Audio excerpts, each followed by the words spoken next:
Sebelumnya kita sudah bahas bahwa kalau kita mengkonsumsi makanan yang tinggi gula akan meningkatkan resiko penyakit diabetes. Ada satu hal lagi yang perlu kita ketahui tentang gula dan karbohidrat, yaitu indeks glikemik.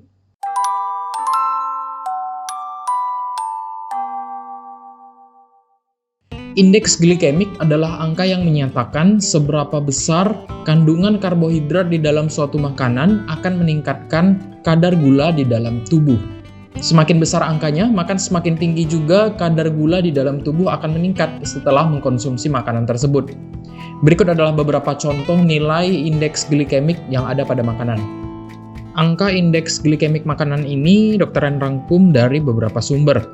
Angkanya mungkin sedikit berbeda tergantung sumber datanya dan jenis atau merek makanannya.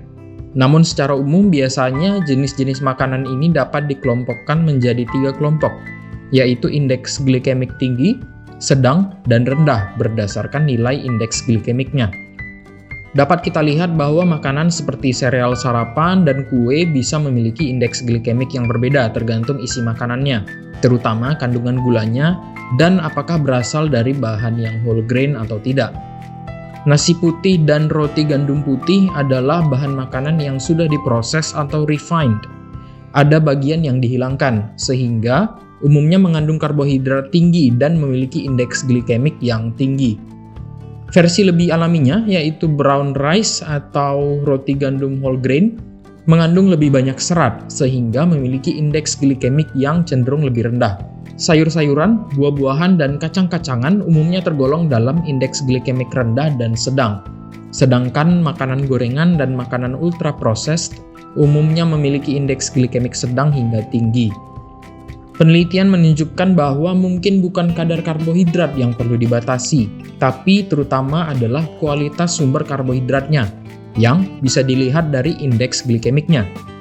Dalam penelitian meta-analisis ditemukan bahwa diet dengan indeks glikemik yang tinggi berkaitan dengan tingginya gula darah, sehingga membuat gula darah semakin tidak terkontrol, terutama pada penderita diabetes tipe 2. Sebaliknya, diet dengan indeks glikemik yang rendah membuat gula darah lebih terkontrol.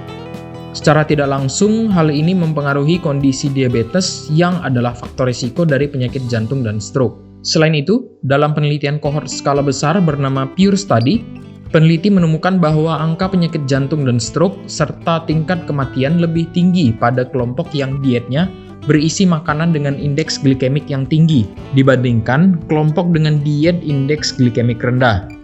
Dalam uji klinis lain, ditemukan bahwa diet dengan indeks glikemik yang rendah memiliki manfaat yang mirip dengan diet rendah lemak dalam hal faktor risiko metabolik dan penurunan berat badan. Jadi dapat disimpulkan bahwa konsumsi makanan dengan indeks glikemik yang rendah memiliki efek lebih baik bagi tubuh karena mengurangi resiko penyakit. Terlepas dari manfaatnya, indeks glikemik memiliki sedikit kelemahan dari segi porsi makanannya. Perhitungan indeks glikemik diperoleh dari pengukuran gula darah sebelum dan setelah seseorang mengkonsumsi sebanyak 50 gram karbohidrat murni tanpa serat dari sumber makanan yang diuji. Artinya apa? Indeks glikemik ini tidak memperhatikan porsi makanan, sehingga tidak cocok untuk beberapa jenis makanan yang terutama banyak konten airnya. Misalnya, buah semangka punya nilai indeks glikemik 72, indeks glikemik yang tergolong tinggi. Tapi untuk mencapai nilai itu, 50 gram karbohidrat murni dari semangka, kita perlu makan lebih dari 600 gram semangka, yang mana jauh melebihi porsinya. Perhitungan indeks glikemik ini tidak memperhitungkan porsi makanan yang biasa dikonsumsi, sehingga dibuatlah perhitungan lain dengan nama beban glikemik, yang memperhitungkan porsi setiap makanan. Sama dengan indeks glikemik, nilai beban glikemik dapat dikelompokkan berdasarkan intensitasnya, menjadi rendah, sedang, dan tinggi. Dengan melihat beban glikemik, kita lebih mendapat gambaran bagaimana setiap porsi makanan bisa mempengaruhi gula darah. Makanan dengan beban glikemik yang rendah dapat membantu mengontrol gula darah, terutama pada penderita diabetes dan mencegah terjadinya diabetes pada orang yang belum menderita diabetes. Perlu diingat bahwa indeks glikemik ini hanya memperhatikan komposisi karbohidrat dan gula yang ada di dalam makanan.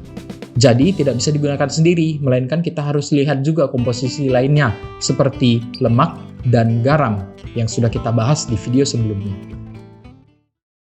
Sekian untuk video kali ini, semoga bermanfaat. Like dan komen kalau suka dengan videonya, dan jangan lupa subscribe biar nggak ketinggalan video selanjutnya. Sampai jumpa.